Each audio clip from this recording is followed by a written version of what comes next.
Hey y'all, Beasley here, coming to you once again from my apartment on the sandy banks of the Arkansas River in Tulsa, Oklahoma. Welcome back to the channel.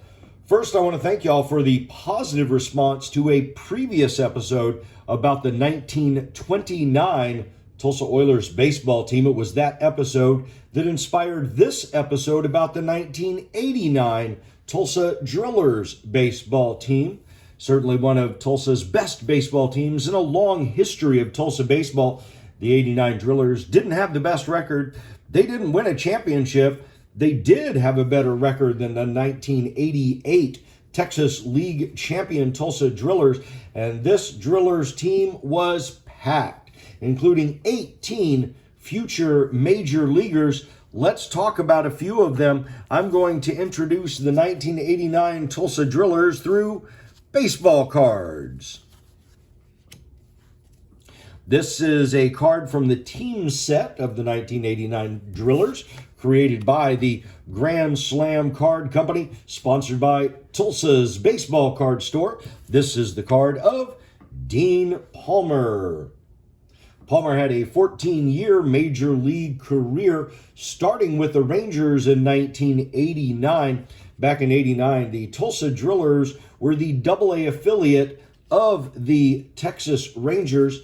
In 89, Palmer played 133 games for the Drillers. He hit 25 home runs. He was known as a heavy hitter during his pro career. He did win 2 Silver Slugger awards, but he also led the league in striking out. He struck out 154 times in 152 games in 1992. Up next, Paul Postier. Paul is a Tulsan, born in Tulsa in 1964. Paul played for Thomas Edison High School in Tulsa before playing college ball at Southeastern Oklahoma State University. He was drafted by the Rangers in 1986. A utility infielder, Postier was a fan favorite in Tulsa from 1988 through 1992. A recognizable name from 1990s baseball, Wilson Alvarez, Venezuelan. Alvarez pitched in the 1982 Little League World Series. He was drafted by the Rangers at the age of 16 in 1986. Don't believe that there is a Tulsa Drillers card with Wilson Alvarez on it. This is a later pre-rookie card of his. This was when he was pitching for the AA affiliate of the Chicago White Sox, the Birmingham Barons. But you can see his stats here on the back, including his 48 innings in Tulsa in 1989, where he had an ERA of 2.06. Did debut with the Rangers in 89 before being traded along with Sammy Sosa to the White Sox. The closest thing I have to his Tulsa card would be this 1987 card from the Gastonia, North Carolina Rangers. Gastonia was the Class A affiliate of the Texas Rangers. While in Gastonia, Alvarez played with future Tulsa Drillers and major league pitchers, including David Lynch, Phil Bryant, Rob Nen, and Terry Matthews. Alvarez threw a no-hitter for the Sox in 1991 at the age of 21. His 6 seasons with the Sox left him with a 58-42 overall win-loss record. A free agent after the 1997 season, he signed with the new expansion team in Tampa, and on March 31st of 1998, Alvarez threw the first ever pitch for the Devil Rays. Meet Monty Ferris. Monty was born in Cordell, Oklahoma, 1967. He played college ball at Oklahoma State University with Driller teammate Marv Rockman and the White Sox Robin Ventura. Monty Ferris made 2 appearances in the College World Series. After his year as the Drillers shortstop, he was called up playing 104 Major League games in a 3-season career spent with the Rangers and the Marlins. Next, Marv Rockman, the aforementioned Marv Rockman, teammate of Monty Ferris and Robin Ventura at Oklahoma State University. He was a graduate of Fort Gibson, Oklahoma High School, spent 3 seasons with the Drillers as a relief pitcher, had a combined record of 5-5 with a 3.18 ERA. Another big name from 1990s baseball, it's Juan Gonzalez.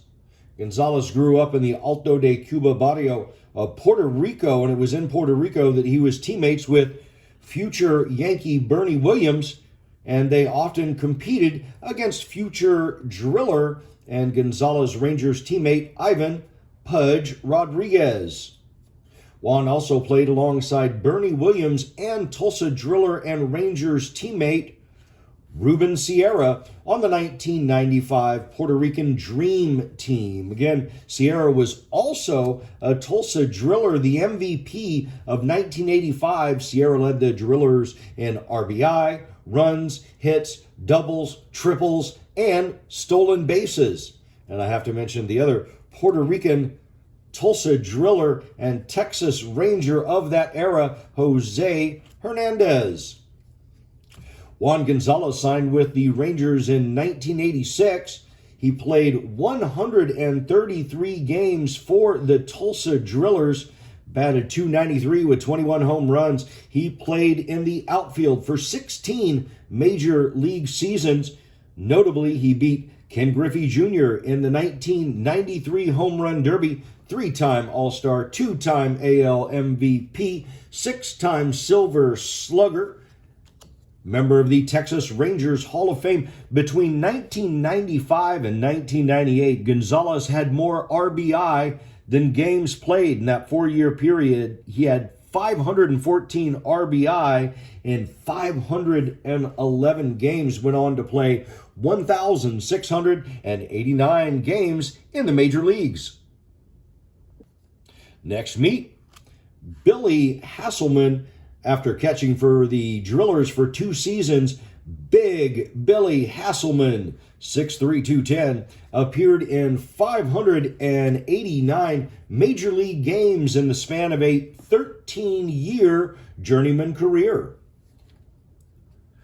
Possibly the biggest name to come off this 1989 Tulsa Drillers team was Sammy Sosa. He played 66 games here in 1989 before being called up to the Texas Rangers at the age of 20. He had 18 seasons of Major League Baseball, best known for his 13 years with the Chicago Cubs. During his time in Tulsa, Sosa hit .297 with 7 home runs. At the time, he was best known for his speed in the outfield and in base running, with 16 stolen bases for the Drillers in his 66 games in Tulsa.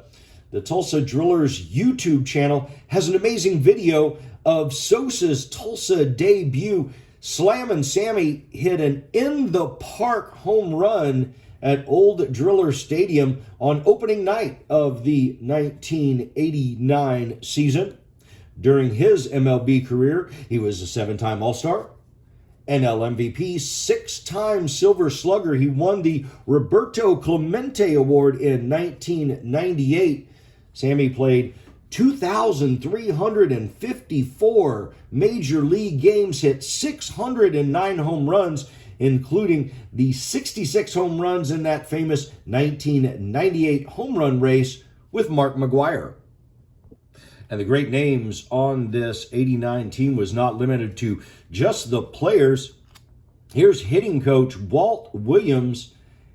Walt has a history in Tulsa. He was signed by the St. Louis Cardinals in 1964. At the time, Tulsa was the AAA affiliate of the St. Louis Cardinals.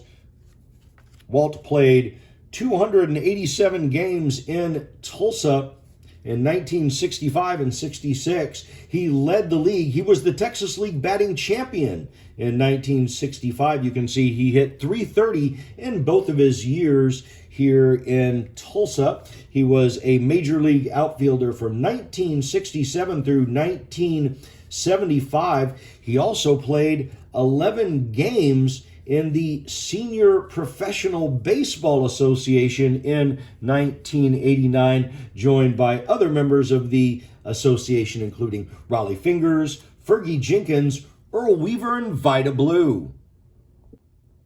And speaking of legends, we're going to wrap up this by looking at some other legends that were associated with Tulsa baseball, the Oilers or the Drillers. So let's talk about Pepper Martin. John Martin was born in Temple, Oklahoma Territory, 1904. He gained fame as part of the Gas House Gang of the 1930s St. Louis Cardinals. In his 3 World Series appearances, Martin hit .418. He was hired as a player coach in 1958 for the Tulsa Oilers, but only made 1 plate appearance, but that 1 plate appearance resulted in the final hit of his professional career at the age of 54. Pepper was a color man for the Tulsa Oilers radio broadcast in the 1960s until his death in 1965 in McAlester, Oklahoma. Hall of Fame pitcher Warren Spahn was manager of the Oilers after playing 21 seasons of Major League Baseball. He had 363 career wins, 17 All-Star selections before becoming the manager of the Tulsa Oilers. From 1967 to 1971, loved Oklahoma, bought a cattle ranch, and then retired to Broken Arrow, a suburb of Tulsa, where he died in 2003. This man needs no introduction. Satchel Paige, Hall of Fame pitcher, played from 1927 all the way to 1953. So I've seen Satchel Paige referred to a few different ways in regards to his association with the Tulsa Oilers. I've seen him listed as the pitching coach. I've seen him listed as a team vice president. Others have referred to him as front office staff. I think the Tulsa Oilers owner, A. Ray Smith, just liked to hang out with Satchel Paige and paid him to do so. Satchel Paige, known as a showman, brought his show to Tulsa for the Tulsa Oilers from 1973 to 1976, and it was at the end of that 1976 season that the owner of the Tulsa Oilers, who was unhappy about the condition at Oiler Park, moved the team to New Orleans to become the New Orleans Pelicans. In response, Country Music Hall of Famer Roy Clark purchased the Lafayette, Louisiana baseball team and moved them here to Tulsa in 1977. Roy Clark was the owner of the Tulsa Drillers from 1977 to 1982. Roy Clark is the reason that Tulsa was affiliated with the Texas Rangers. Roy Clark is the reason that the 1989 Drillers were the amazing team that they were.